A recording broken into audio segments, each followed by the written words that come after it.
Welcome to Royal Legacy, where we will explore the rich athletic history and deep family connections of BYU sports. Join us as we honor the past, celebrate the present, and look forward to the future of the BYU Cougars. Here's your host, Lauren McClain. How's it going, everyone? I'm Lauren McClain, and welcome to Royal Legacy, where we dive deep into the family connections of BYU sports.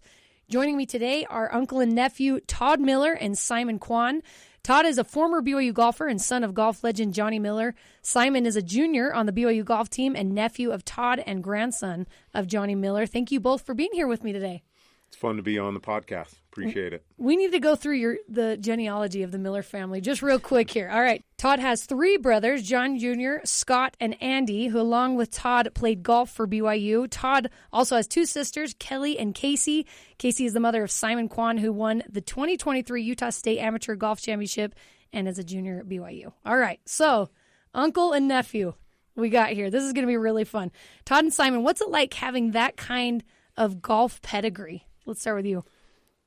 People, that is probably the number one question I got asked growing up, and I've answered a bunch of times. It was awesome for me, like that I got in the game of golf. I got to do anything I wanted. I got to go play great golf courses, got great instruction. Obviously I had my dad there with me all the time, but I never really felt the pressure of it. And that's what people ask me, didn't you feel a ton of pressure that you had to live up to this legacy of your dad? But it was great that, he didn't add any pressure to us. If we played good or bad, he didn't really worry about it.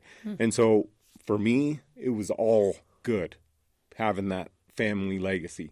I was able to, get all the things that I needed to be a great golfer, and I didn't feel the pressure of it. So from that aspect, it was a good thing for me. That's amazing. You just got the positive side of that. What about for you? I mean, I think it's really similar for me. Especially like my first year at BYU or first tournament even BYU, it's honestly just really cool to represent our family and kind of try to like represent what we want to do as a family or just anything, honestly. Yeah. I love it.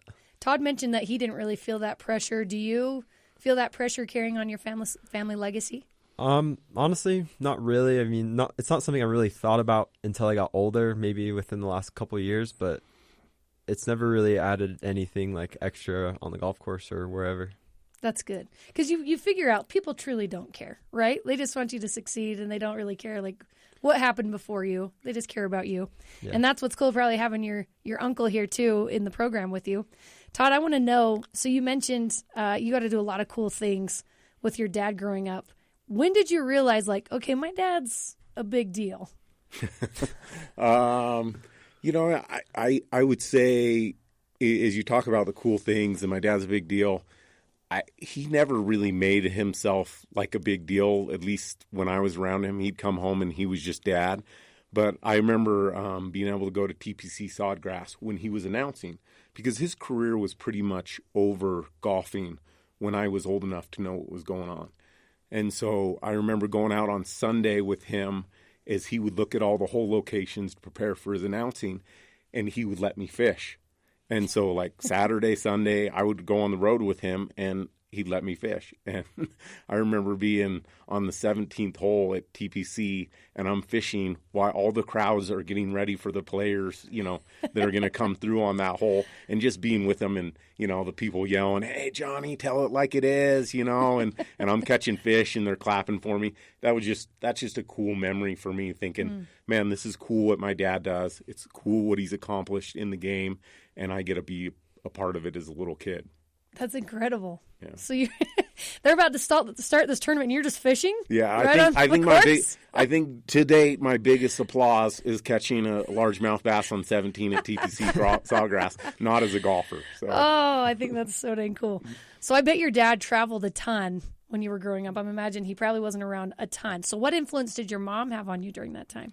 I mean, my mom did. She did everything. Like my dad come home and act like he had everything in control, and he's the fun dad. And my mom has taken, 4 boys and 2 girls to do all their activities. And I mean, now that I have 4 kids of my own, just to see the amount of travel my mom did with us 3 boys that were each 2 years apart and trying to get us to golf tournaments, and we were all kind of in different age groups of the tournaments. So, like, if we were all in the same age group, it wouldn't be as big a deal.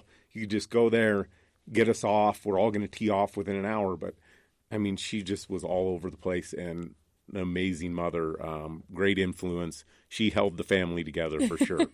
Like, my dad was fun. Yes, he was fun. But my mom, she held everything together for us. So I'm so grateful for her. That's incredible. Simon, you have a really cool picture with your grandpa on the golf course when you were like 5-ish. Okay. On your Instagram. Do you know which picture I'm talking about? Yeah, I do. Yeah. Really cool picture. So when did you realize how amazing of a golfer your grandpa used to be? I mean, I'm trying to think, but it's like, it probably just comes back to just when I was younger, like in terms of like we'd go to tournaments and, or not even tournaments, just go, the first time like I really went to a PJ event, I went with my grandpa.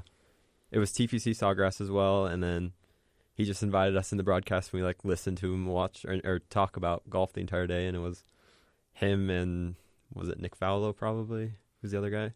And it was just like, and you kind of hear things just throughout your entire lives, or even you're like, oh yeah, my grandpa's Johnny Miller, and people will be like kind of like, what? Really?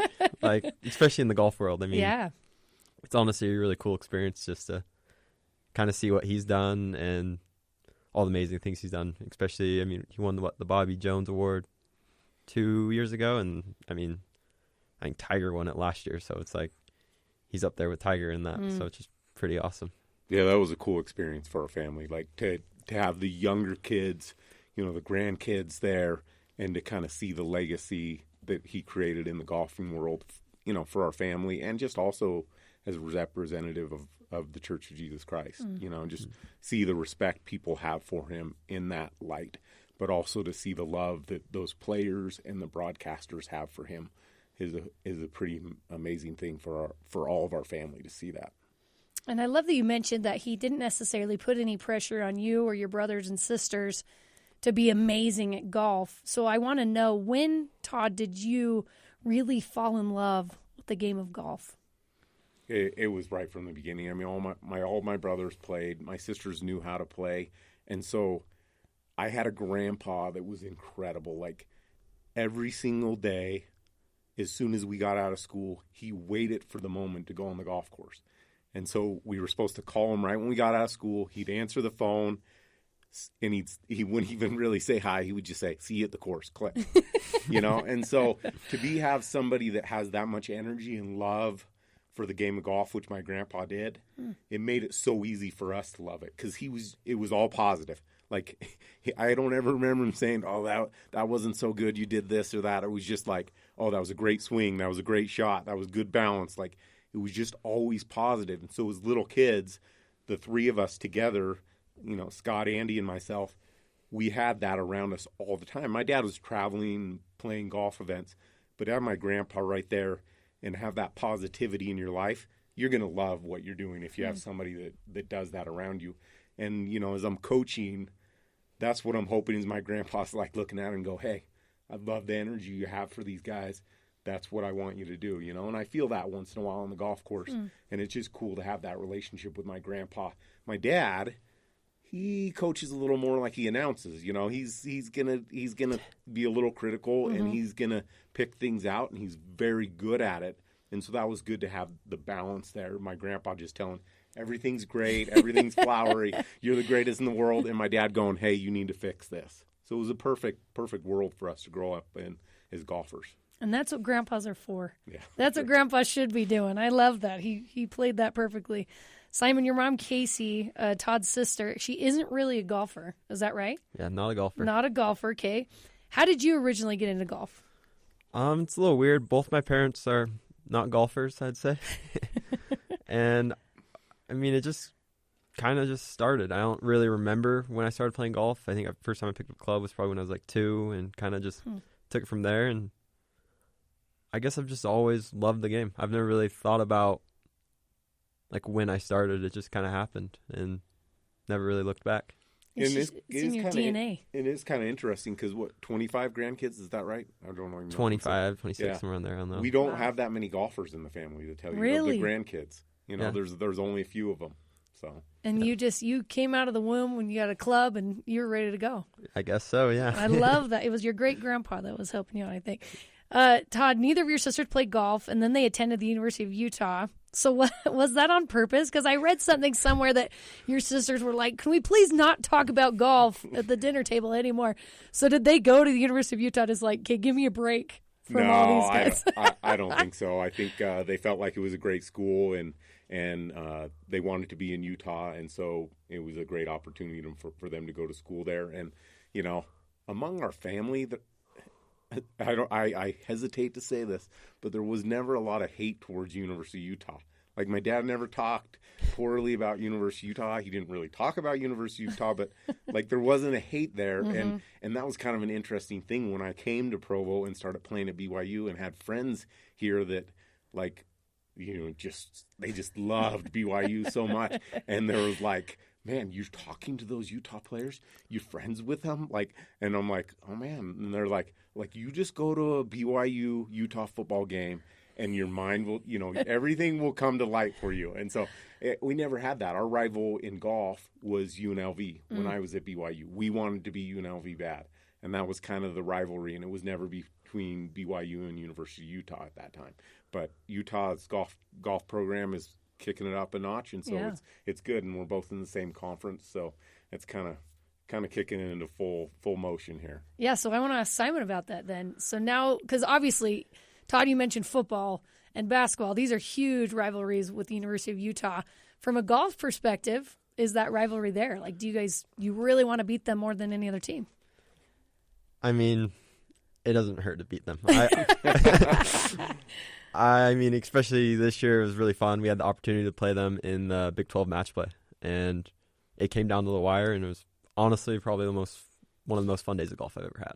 Really? It was coming down the stretch, and it was just super close, and it was fun. But your mom's a little torn. Your mom's a little torn of that. Honestly, my mom is a lover of BYU now. But hey, there you go. It took my dad a second to switch over. I bet it does. We've got Johnny wearing some BYU gear. It took him a year. Ooh, that's always a hard transition. Simon, now that you're in the thick of your own golfing career, what's it like having so many golf resources in your own family that you can rely on? I mean, it's just honestly, it's awesome. I mean, it can be sometimes it's hard to reach out, but when you do, it's definitely worth it. I mean, it's something I need to take advantage of more. I mean, I'm definitely someone not to ask for help when I need it, which isn't necessarily the greatest thing ever, but I definitely think the more I ask, the better my golf game gets, for sure. But then you'd have a lot of people telling you what to do because there's a lot of golfers in your family, which can also make it difficult as well. Todd, after high school, you and your brothers decided to play at BYU. Was that always the plan for you guys? Take me through that. You know what? I've never talked real in depth with Scott about it because he was kind of John went to San Jose State, and then the opportunity recruiting wise came up for Scott to go to different schools, and he chose BYU. And I haven't really talked to him about a lot about that. But then Andy, kind of his junior and senior year, he really turned it on, and he was one of the best players in the country, and coaches could recognize that. And so he did not like the cold weather. Andy, he's not going to go out. He does not want to go out fishing when it's cold. His hands get cold. And so for him, the decision to go to BYU, I think, was really difficult. I think he wanted to go to Arizona or Arizona State or somewhere in California where, his hands were warm and he didn't have to worry about the cold. But he chose to go to BYU and play with Scott. And so for me, when it came time for me to make a decision, I'd been recruited a little bit by Stanford and USC. It was a pretty easy decision. I didn't even take a visit. I told USC 2 days before my visit, I'm going to go to BYU. I don't want to waste your time. I want to play with my brothers. I want to go to BYU. It was just an easy decision. And it was pretty cool to be together, the three of us playing at the same time at BYU. But I wish I would have savored a little more. We weren't buddy growing up. We wanted to beat each other every day. We picked on each other. I got picked on a lot. We fought and we were intense with each other every day. So it wasn't like we were best friends when we were at school at BYU. I won't, it wasn't rosy, all the time. You were wanting to beat each other even when you were at BYU. There was still that competitiveness. Because you're fighting. We had a really good team. We were a top 10 team in the country, and there was only 5 guys going on trips, and we had a deep team. And so, there were qualifyings where, I got into it with one of my brothers in a qualifying, and it wasn't all nice when we were there. Kind of cool though. We did all live together, which was amazing. That, like, Andy would kind of go off in his own corner, and we wouldn't see him for 3 hours. Scott and I were a little more social, but Andy was just kind of plotting how he was going to beat everybody every day, I think, in his room. But yeah, we battled for sure. So if you could go back, you'd want to savor that just a little more. Yeah, I would want to ask them more questions. Like, I wasn't like asking them, hey, how should I do this or that? Like, it was just all about the competition between the 3 of us. And, that's not always the best thing. And it pushed you to be better, though. So who would you say is the best golfer of the 3 Andy, of you? for sure. Really? Andy could have played and been really successful on the PGA Tour. He got his PGA Tour card at the age of 25. He decided to go on a mission halfway through his first year on tour. And then when he came back, he decided that's not what he wanted to do. He wanted to go into architecture. But there's no doubt he would have won on tour. He would have been successful. He has the right mind. He handles pressure well. He's an incredible individual that way. Mm. So what was it about BYU that made you want to come back and be a coach and stick around a little bit? Bruce Brockbeck is an amazing coach. You look at the history of BYU golf. Carl Tucker was a coach here for over 30 years. Now Bruce for over 30 years. They don't change things up too often. They pick the right guy and let him go to work. And Bruce created an environment that was super competitive. That's what he's always wanted. He wants a really competitive atmosphere. He wants hard workers, but he has created a family atmosphere. And when I came to BYU, I felt like I was part of his family, and I loved everything about the university. And kind of getting back from my mission, I'm like, man, I want to stay in the golfing profession. I don't want to work on Sundays. There's not a whole lot of options out there. But BYU was the place I wanted to be. Like, I felt it from the day I walked on the campus the first day. Like, this is my place, and I want to be here. And I haven't ever doubted one time since that, for the last 20 years, that this is where I wanted to be. It's been pretty special for me, for my wife, for my kids. Now, have one of my nephews, Owen, my other nephew's on the baseball team. Like, it's kind of cool because we haven't had a lot of the grandkids going to BYU. We've had more going to University of Utah, but the tides are changing a little bit here. Come on, Simon. Come on. You got to pull your weight. Did Owen not get the memo that he was supposed to golf? Like, how did baseball fit in all this? That's crazy. He could have golfed, too. He's got a good swing. Is that pretty fun to have him, your other cousin, though, here in the athletic we got department? Kate, too. She's on the rugby team, so we got 3. That's awesome. I love that. Simon, we'll talk about how you got to BYU, but you've accomplished a lot in the last few years. You're a 4-time Utah All-State golfer, helped Skyline High School win 3 state championships, and you won the Utah Amateur Open 2023. You're pretty dang good. So what are you most proud of when you look back at all that you've achieved so far in your young career? For me, I think the biggest thing I achieved was the state am in 2023.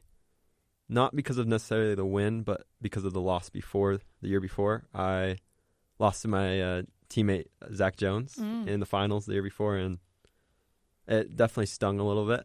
And I wasn't teammates with him at the time. I was at Berkeley, and just the opportunity to come back and win again meant a lot to me, especially in my own backyard, pretty much. Yeah.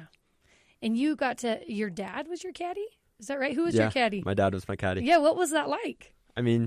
He's not a golfer at all. He's not great, but he's really good in the mental side of things. He understands how I think, and it was really cool walking up the last fairway with him and having the opportunity to win. Yeah, what an incredible experience to have your dad right by your side when you accomplish something so awesome. Todd, what stands out to you about Simon as you've watched him grow and progress in the game of golf? He's a coach's dream as far as being on the team. He shows up early every time to practice. He's going to do everything you ask him to do and more. But the thing that I'm impressed with is how well he handles pressure. I mean, because that's a big thing to carry, kind of carrying on the Miller name, and then transferring from Cal and coming to BYU. Like that's a lot of pressure.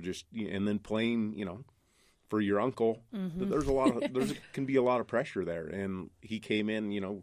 We haven't been able to play a lot of tournaments because he redshirted the year before, but he's handled it beautifully. And I mean, I would say, in the 19 years I've been coaching, probably my greatest moment coaching has been with him in the Big 12 match play this fall. I mean, watching him make a putt on his second to last hole, when the other guy had a short birdie putt and looked like he might close out the match, and then hitting one of the best 2-irons I've ever seen into a par 5 and winning the match, for BYU over University of Utah when University of Utah is really good this year. That's going to stick with me the rest of my coaching career. So it's been more than fun. That's incredible. Simon, you're a third-generation golfer in your family. You originally decided, like you said, to go to Cal. Yeah. Why did you feel like Cal was right for you at the time? So, I mean, I grew up in a household that academics are very important. And BYU is a great school, and Berkeley is, it was, I think, a top 5, top 10 school at the time. And it was just like, it seemed like the dream at the time. It seemed like something I needed to do. I also felt like it was time for me to get outside of Utah just for a little bit, just to try something different. Mm-hmm. I mean, I grew up in Salt Lake City, Utah, and I just wanted to try something and kind of see. I mean, it allowed me to be by myself for the first time, and that's a little scary, but it was definitely something I'm really grateful for. So take me through your decision to enter the transfer portal and make the move to BYU. So I went to Berkeley for 2 years, and after my first year, I was like, okay, it's just your first year of college. Yeah. And a lot of people struggle their first 6 months of anything, and I'm going to give it one more try. And I remember after probably halfway through my third semester, I'm like, okay, this is going to be my last year. I kind of knew it, and I was honestly even thinking about transferring after my third semester, so in the winter of 2023, I think. But my dad told me, he's like, just give it one more semester, give it everything you got, and try to finish on top in the sense of just like how I felt about things. Mm-hmm. And I'm really grateful that I stayed that last semester. It was something that allowed me to figure out why I wanted to come to BYU. And I'm so grateful I came to BYU because I figured out what I wanted and figured out the goals that I had and allowed me to be with Todd. And honestly, I have loved BYU so much. Even not playing last year, it has been probably the greatest decision of my life to come here. What was it about BYU that just felt right to you? I love being close to home. I love having Todd as a coach and Bruce. And I grew up with a lot of my teammates, which is an awesome experience. There's 2 kids from my high school I'm playing with. And then I grew up playing with Zach since I was 10 years old. And we're all just really close. And what I understood is we're so close that it's going to help us compete because we know each other, we grew up with each other, and we know how each other work. And you can push each other. Yep. I love that. Todd, you mentioned that Simon's a coach's dream, and I know you're a coach, but he's also your nephew. So is it hard for you not to have a little bit of bias, not to put a little bit more effort into what Simon's doing? It'd be hard for me. You'll have to bring in the rest of the players and ask them that question. That's true. I try to treat them all with the same kind of positive feeling, the same kind of energy. But yeah, it's definitely special for me, and I would never deny that to be around. He talks about being at Cal every time we played in a tournament they're in, and I watch him tee off. I'm like, man, I can't believe he's playing. I just can't believe it. On, and when we were both at regionals together, trying to qualify for the national championship, I'm going, man, why isn't this kid on my team? It was pretty hard to bear for me. But I think if you'd ask the guys on the team, feel like we're all just in the battle together, and we love it. And I thought maybe it would be a little awkward for me. Yeah. You know, I'd have to kind of navigate that, and it hasn't been that way at all, at least for me. So I can't speak for the team or for Bruce or Simon, but for me, it's just been totally natural. It's been easy, and it's just been fun. Simon, you mentioned that Todd was one of the reasons you wanted to come to BYU. What's it been like having him as your coach?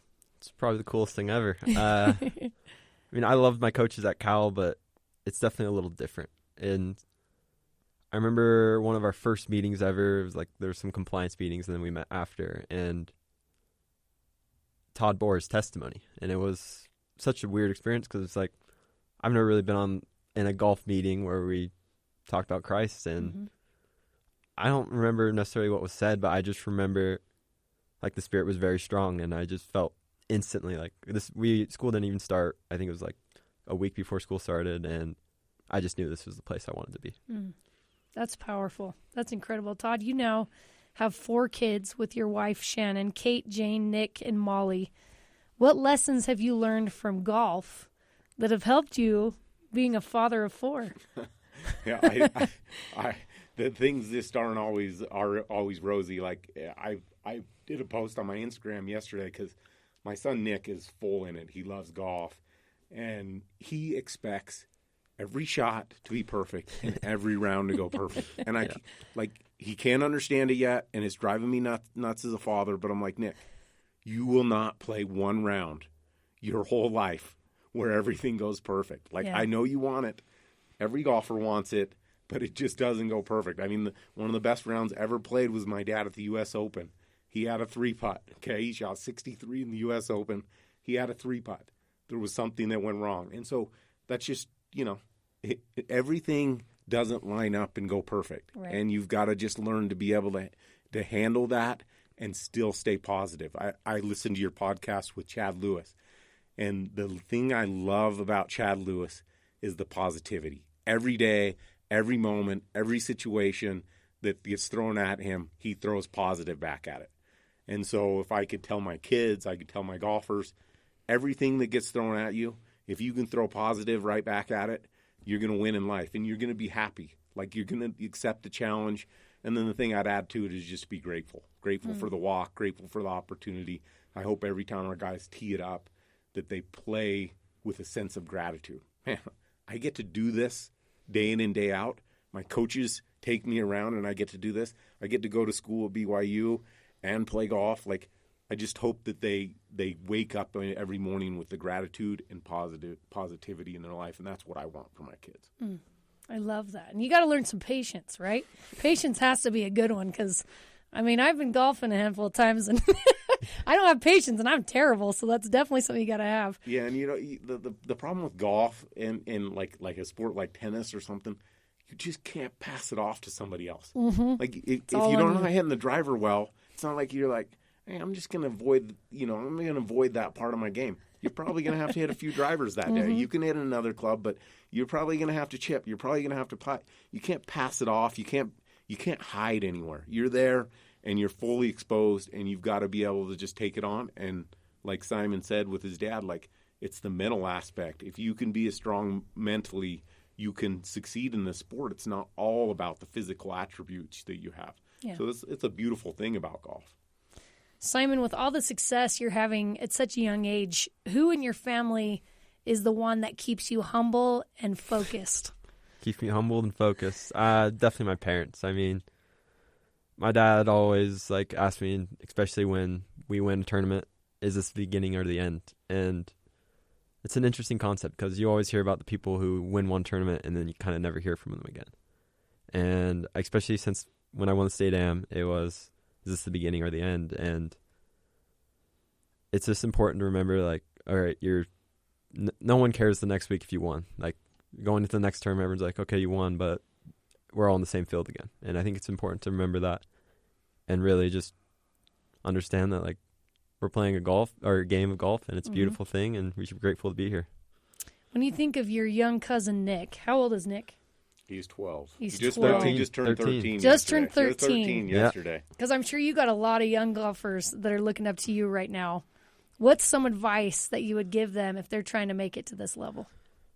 I mean, one like big piece of advice, even for Nick, I mean, just have fun. It's like the coolest thing ever to come play at BYU or just come play golf in general. I mean, like Nick is an amazing golfer, and he could do some amazing things. And as long as he has fun and loves the game, then he could go anywhere, honestly.